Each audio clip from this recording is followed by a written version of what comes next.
हर हर महादेव, राधे राधे, जय श्री कृष्णा, जय श्री राम। बहुत बहुत स्वागत है आप लोग का हमारे रूबी सिंह लोकगीत चैनल पे।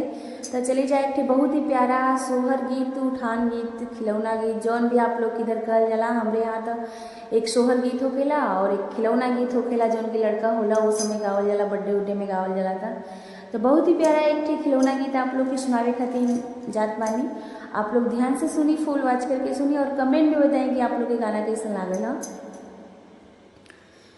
लालन भई कोठरिया में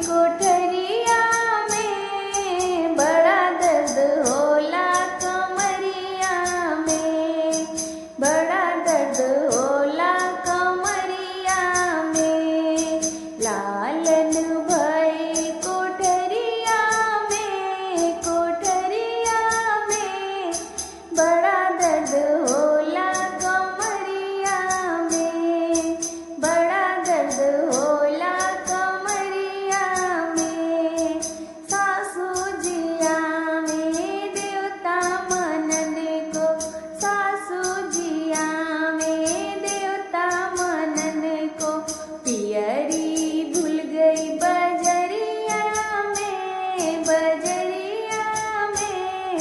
बड़ा दर्द होला कमरिया में, बड़ा दर्द होला कमरिया में। लालन भई कोठरिया में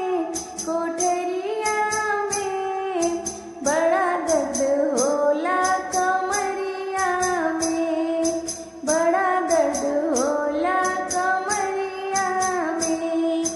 जिठनी जियाई पिपरी पीसन को, जिठनी जियाई पिपरी पीसन को, हरवा छुट गए बजरिया में, बजरिया में। बड़ा दर्द होला कमरिया में, बड़ा दर्द होला कमरिया में। लालन भई कोठरिया में बड़ा दर्द होला कमरिया में, बड़ा दर्द होला कमरिया में।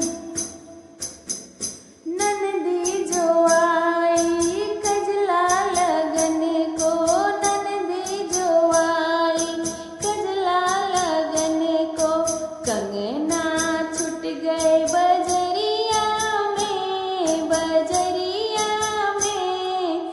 बड़ा दर्द होला कमरिया में, बड़ा दर्द होला कमरिया में। लालन भई कोठरिया में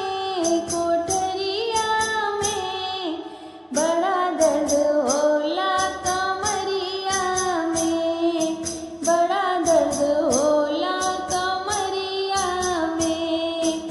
लालन भई कोठरिया में बड़ा दर्द होला कमरिया में, बड़ा दर्द होला कमरिया में। हर हर महादेव, राधे राधे। जरूर बताइए आप लोग के गाना कैसन लागल है। नमस्कार।